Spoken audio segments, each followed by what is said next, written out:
ați venit la un nou vlog marca Familia Pac Pac. Suntem la Târgu Mureș la un concurs de dans.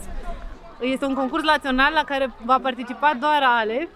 Și în vlogul de astăzi vă vom arăta și prima experiență pe scenă a Emei de la concursul trecut. Haideți să vedem ce se întâmplă!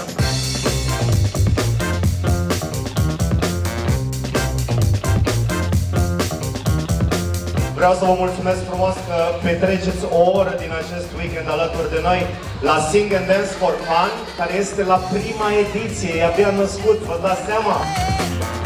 Mergem mai departe la o altă grădiniță faimoasă pe numele ei Ciupercuța. E cineva de la Ciupercuța?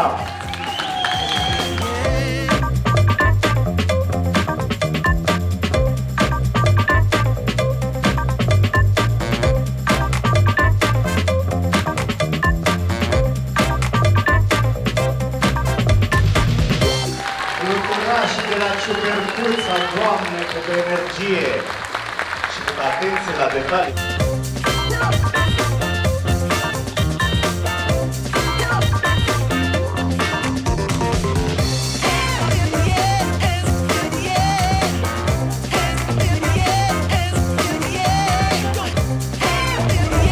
Trebuie să fugim la următorul concurs. Hai, Ale, hai!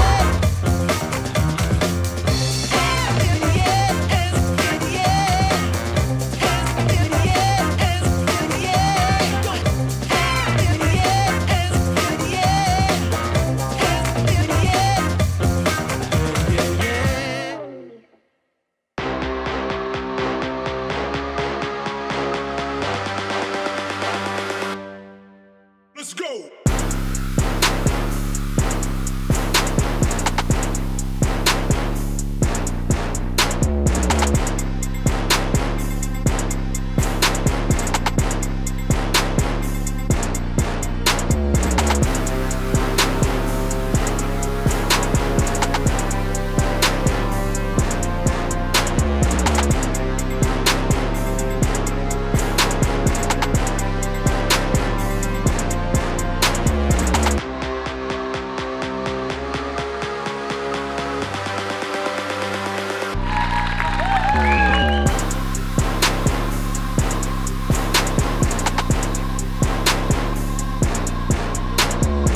Azi am fost pe fugă rău de tot. Am avut două concursuri în acea zi. Ale a avut un concurs cu grădinița și un concurs cu școala ei de dans.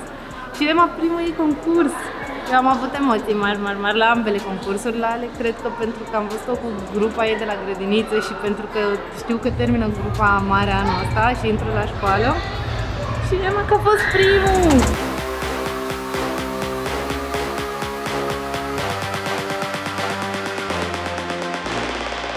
Micule, sunt atât de mândră de tine că ai fost acolo toată un zâmbet pe scenă. Ți-a plăcut? Te-ai simțit bine? Ale, cum a fost cu sora ta prima dată la concurs? Da. Ți-a plăcut? V-a plăcut? Da, eu am uitat. Aoleu. Ai uitat că ești cu ea sau ai uitat dansul? Nu, ea a uitat puțin, ea a uitat puțin, da, dar cum a dansat bine, nu? Totuși. Emuțu, zi, cum a fost? Ai știut dansul? Da, Te-ai încurcat un pic? da, La șir acolo, nu? da. Nu mai știai unde e locușorul tău. Dar te-ai băgat acolo, lasă că a fost foarte bine, bravo, sunt mândră. De-abia așteptam să te văd pe scenă. Pitic mic.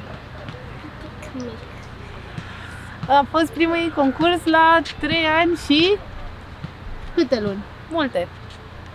Doar că, spre deosebire de Ale, a fost mai greu pentru că ea a intrat în grupă cu Ale. Ale la vârsta ei, la 3 ani și ceva, dansa Nu mi-e frică de bau-bau, cu pași simpli, o coreografie simplă. Iar Ema a intrat la profesioniști, cum ar veni. Dar s-a descurcat foarte bine și sunt tare mândră de ea și m-am emoționat așa.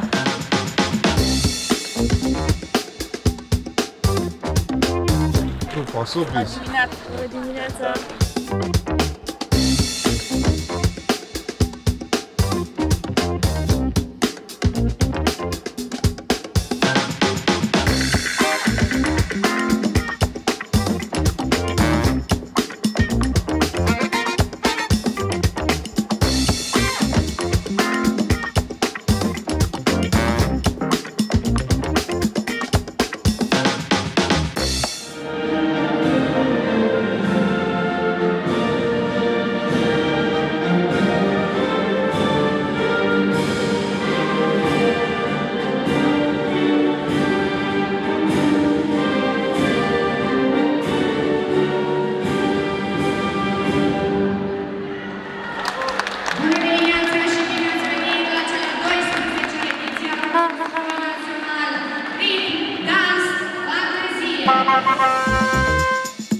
Sobis Dance Studio, formația Mini Sobis.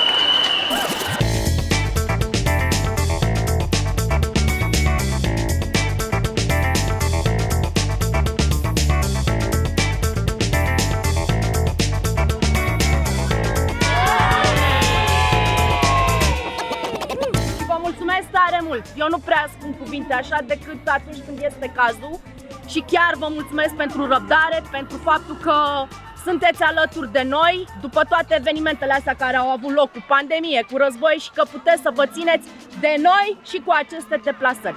Vă mulțumesc tare mult!